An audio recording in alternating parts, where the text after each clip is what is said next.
How did you go invisible? Like Predator. It's a camouflage response. So you can do it anytime you want. Anytime. Oh my God! You gentlemen seen anything unusual this evening? No, not really. Now, after all these star-powered vehicles, we now have Revenge of the Nerds. No, I'm just kidding. It's an alien invasion film told in a road trip comedy way with the simple title Paul. This stars the great comedic duo of Simon Pegg and Nick Frost, who you probably know from Hot Fuzz and Shaun of the Dead. It also stars the voice of Seth Rogen as the alien who called himself Paul. And this has got to be the most humanized alien I've probably seen in a while. I'm not saying that's a bad thing, but you know, when Paul smokes weed, is rude, and swears a lot of the time, it's kind of Seth Rogen in caricature. Don't be afraid. Yeah, look at me. I'm breaking it down. Use them tongs. Dance with those tongs. Stoke the fire.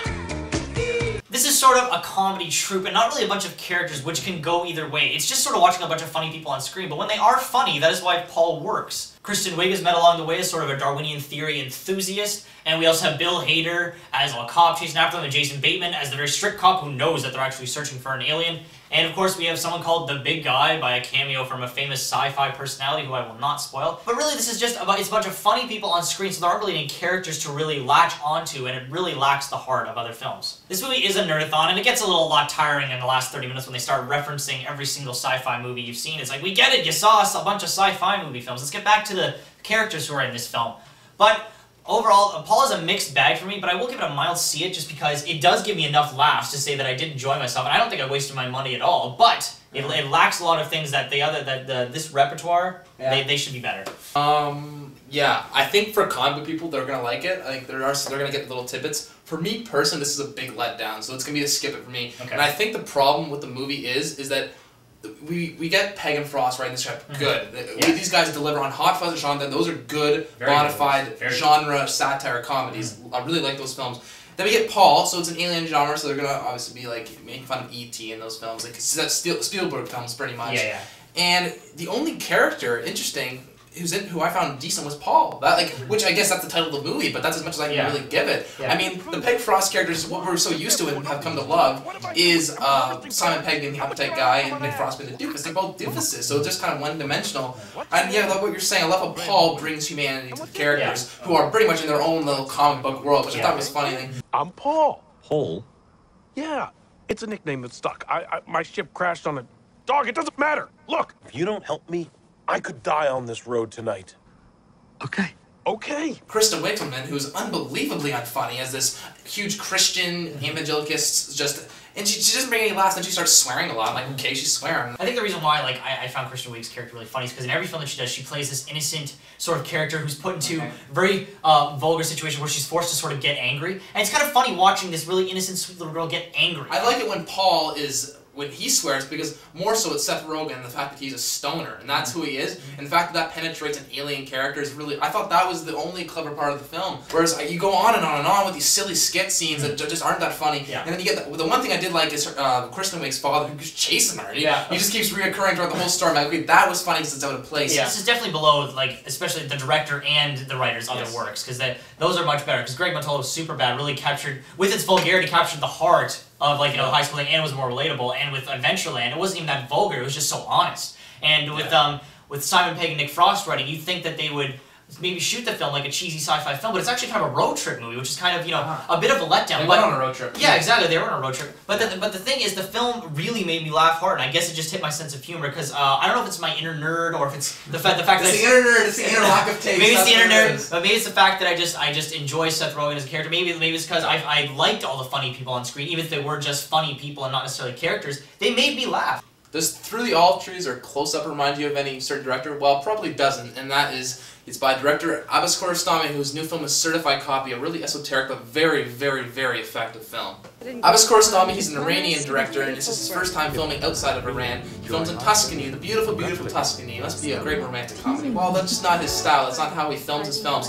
It stars Juliette Binoche, who's actually the first professional actor to ever be in one of his films, because he likes non-professional actors. He's kind of like a neo-realist, if you will. What Certified Copy does very well is it defies objectivity. I think ever since film was made, directors have always found a way, how can I make this as realistic or as objective as possible and find the truth? Kurosawa hates truth. He thinks it ruins films. We should be thinking about solutions ourselves. That's what audiences are there for. Basically what the story is about, these people meet, she is played by Binoche, and James is played by William Schimmel, and they meet and they drive out to the Tuscany countryside.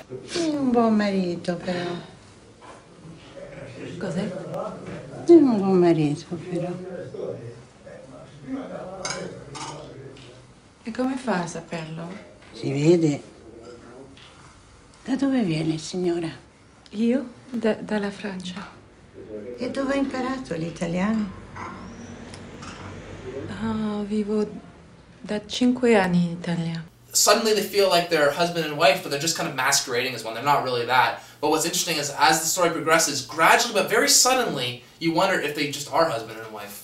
The film is shot very unconventionally and won't be for everyone, but I personally loved it. Kiarostami has such an assured style and how he shoots everything to avoid reaction shots to make you extrapolate the answers yourself. How the film pays off, you're not really sure, and I think that's what it makes you wonder is, what is the certified copy of these people? I'm not sure. It's a big see it for me. It's a mystery, like, you almost can't figure out, you're not even sure if you want to figure it out at the end. You just kind of want to be mystified by it after it's all over, and this is a see it for me too, but I will say this is a very strange film. It's very strange, but it's very, very, very good. It's a very good film because I feel like it's just sort of a joy to listen to these people talk. It's kind of like Pulp Fiction when you listen to John Travolta and Sam Jackson just talk about burgers in China in the car, and then you're listening here to just literally them talk about what life is supposed to be like, how you're supposed to react when in fact they're not reacting at all, how you're supposed to live your life, how you're supposed to see a relationship, and it just dissects it completely from all different types of angles because they're two completely different people, and it's just very fascinating and interesting, even when the story does take some really strange twists and turns. It's almost surreal in some parts. You know what the film really reminded me of, and I know you didn't like this movie, but it really reminded me is Voyage to Italy, about a couple that goes to Italy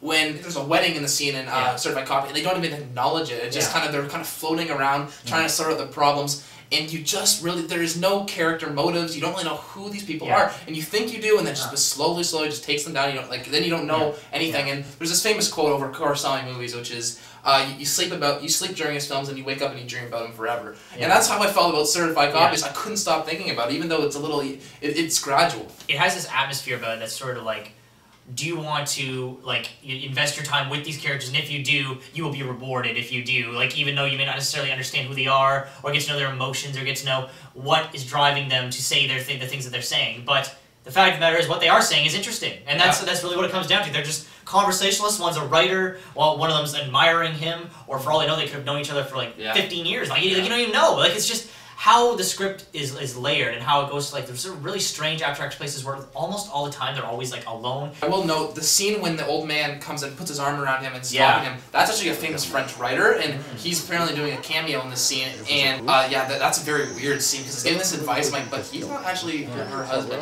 or is he? Non, écoutez, allons directement au fait.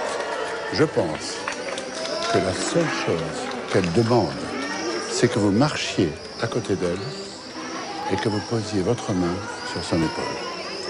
It's a film that's going to ask you a lot of questions and not give you hardly any answers, but I think that's the point. You want to try and come up with some answers for yourself, try and make your own interpretation, because it's a way that it playfully tortures you, I guess. You think you can leap over it all in a single bound. You haven't had to bribe or charm or threaten your way to a seat at that table. You don't know how to assess your competition because you haven't competed. Don't make me your competition. Robert De Niro, who we reviewed Limitless on the show, and he was in that film as well, and Jason argued he was useless. I thought he was, okay. Anyways, Robert De Niro, he premiered, Martin Scorsese met him back in the 60s through Brian De Palma, and he starred in his first film called Mean Streets. And since then he's won 2 Oscars, which are both Scorsese's films. What a coincidence. Anyway, so today we're going to talk about our overrated, underrated De Niro films, which is tough to do because there's so many great De Niro performances. It's really hard to say, oh, this is overrated. But for you, I need to know, what's your overrated Robert De Niro film? I think it has to be, this is ironically from Martin Scorsese, but it's got to be Casino, I think. Oh. I personally was iffy on the film, just because I felt it was just a retread of Goodfellas. But I felt like his character was sort of lost among all the other stories that were happening, especially with the romance. It was kind of really useless in the film. What a move. I fell in love right there. But in Vegas, for a girl like Ginger, love costs money. It's just a really repetitive role that he's played so many times before. I didn't really see anything special about it, even though the film was really praised by critics. It's just, you know, it didn't really get me. I would disagree. It's not, I don't think it's a retread. I think it's expanding off Goodfellas. I like the movie personally, but yeah, I would agree that it's a little overrated. Yeah. Personally, for me, my overrated Robert De Niro film. People are gonna be grabbing the pitchforks when I say this, but I gotta say Godfather Part 2. Really? Because the weakest part of Godfather Part 2 for me is a very long movie, but it's very, very good. Like, it's Greek with this big thing with the family. It's great. Problem is, I felt the whole segment with him playing Marlon Brando's character, but in the second film, I felt that was just kind of a little verbose, and I didn't feel like necessary information for the story. And plus we got Marlon Brando, who's the classic Don Corleone, and just, it's hard to live up to that standard. So just for me personally, it's an overrated performance. Yeah, like, he's in some good scenes in the movie, but his performance, you know, is the thing you're kind of, you know, looking at here. And you could argue either way with that, honestly. Like, you could say, oh, he's great, he really got the psychology of who Brando was. But then you could say he was just in great scenes. You know, where he was, you know, doing nothing. Seeing when he executes that guy was fantastic, but the acting is whatever, you know. Yeah. So what's your underrated role by him? My underrated. That's a tough one because there's a lot of. Like, I was almost called Bronx Tale because I think that's a very underrated one. But I gotta say Cape Fear because not even just for the performance, the film itself is brutally underrated. You see it as a junkie Scorsese film. That film epitomizes classic Hitchcock in tons of ways. And considering it's a remake, and they got Robert De Niro come in wearing all these tattoos and everything, he represents all this pain and this indelible, literally, sort of fear he embodies. And it's really effective stuff. And he makes a great film. I love the scene when he's getting beaten up and he beats the guy. And the classic low angle come out, wherever you are. That's a really good performance that I think was overlooked. Counselor! Is that you? Counselor! Come out, wherever you are. Or the scene when he's talking to the girl in the theater, where that was totally improvised, and he's like, you know, just some really disturbing stuff happens, and I couldn't believe that was improvised. I'd say my underrated film by him was King of Comedy, also by Scorsese. These are all by Scorsese. It's just like, you think there's a match made in heaven? I'm telling you. And the King of Comedy, I think, it's such a complex character to play, and I don't know how he pulls it off, because there's so many strange, really awkward, and almost perverted nuances to him that he just absolutely nails. Like, he never actually does what he's thinking, but you know what he's thinking at the same time. Like, it's awkward, and it's real, and especially when he does the whole acting in the film, I couldn't believe how realistic that was. And it's not necessarily a climax, it's just sort of, it's a performance. So, since you would throw up! Yeah, and who would clean it up? Not Dad. He was too busy down at O'Grady's throwing up on his own. Do you think there's going to be a big payoff? He's going to do horrible or he's going to do great, and how Scorsese handles that is brilliant. And also, not even Scorsese, I totally agree that's a very underrated performance. More so because it's not a comedy at all. People need to understand it's a very awkward experience watching him talk, and he's just making a complete idiot of himself. I'm asking you to take over the show for 6 weeks. I mean, what's 6 weeks? I'll give you anything, but don't ask me to do 6 weeks. I can't take over the show for 6 weeks. I can't even take over my own life for 6 weeks.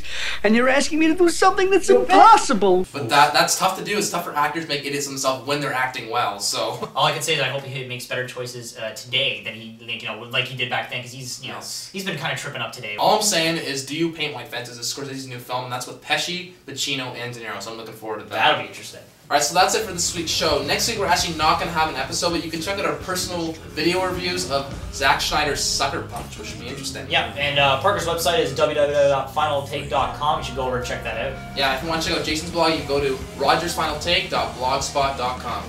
But for now, you watch movies. We give you the final take. See you later. It's the only way we can get out of here.